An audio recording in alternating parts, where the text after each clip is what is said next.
Hi, I'm News Radio talk show host Debbie Dujanovic, and I want to talk about President Biden's visit to Utah to mark the one-year anniversary of the signing of the PACT Act.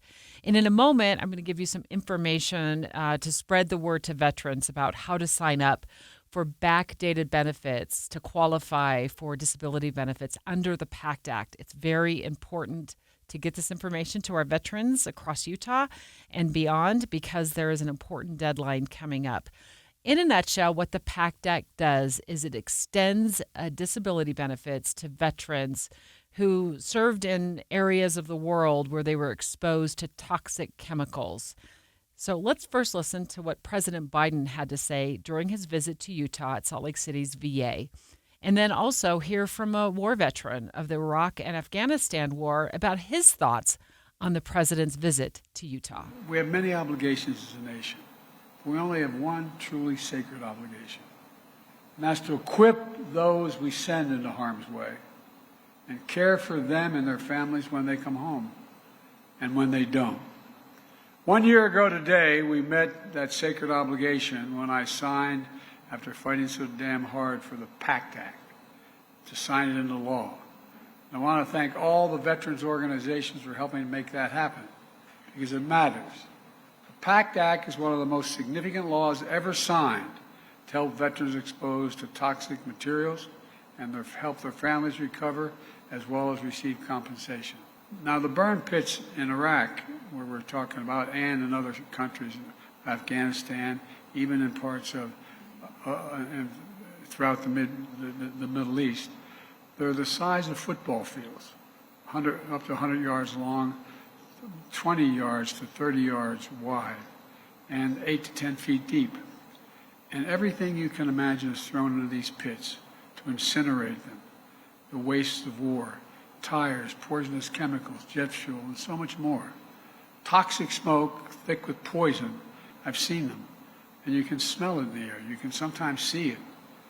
And when these troops came home, many of them the fittest and best trained warriors that we ever sent anywhere were exposed to these burn pits. They weren't the same. And thousands of troops had to live in their hooches not far from proximity from these burn pits. The one in Iraq, my son was about 400 yards from one of the burn pits, living there for a year in his hooch. They breathe that toxic material sometimes for months at a time. In the case of my son and his buddies, for an entire year, causing headaches, numbness, dizziness, cancer. This is not about my son, but just an example of how close it was. My son, Bo, was one of those persons. He went the fittest guy in his unit and came home and he came home but died of glioblastoma.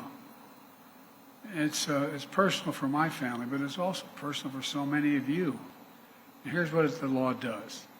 It empowers the Veterans Administration, the VA, to move quicker to determine if a veteran qualifies for the benefits of the law. Benefits like monthly disability compensation and regular toxic exposure screenings. It also means new facilities, new research, and more healthcare workers at VA hospitals. It includes nearly, and one of the veterans raised this to me today, nearly $30 million for new outpatient clinics right here in Salt Lake City. Right here.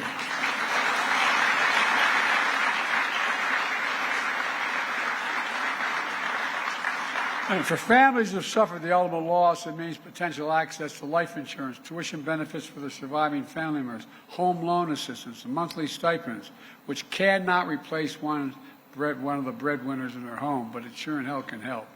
For example, surviving spouse of a veteran who died from toxic illness with 2 children could be eligible for roughly $2,300 a month for the rest of his or her life. I'm proud to announce that over 340,000 veteran survivors are already benefiting the law just 1 year after it was signed, including over 2,000 veterans here in Utah. Veterans are getting it. I think it's extremely important. I'm very happy that he's here. No matter who you voted for, he seems to have a vested interest in this. And it shows a lot to us. The people that are there right now that need care, when the president's coming, it shows that he's caring about the issue, and I'm very happy to see that. There is an important deadline quickly approaching. So we need to get the word to all of our veterans to make sure they go to va.gov and sign up for backdated PACT Act benefits. You have to do that by August 14th. The deadline was just extended from August 9th to August 14th. And remember, that's va.gov. Spread the word.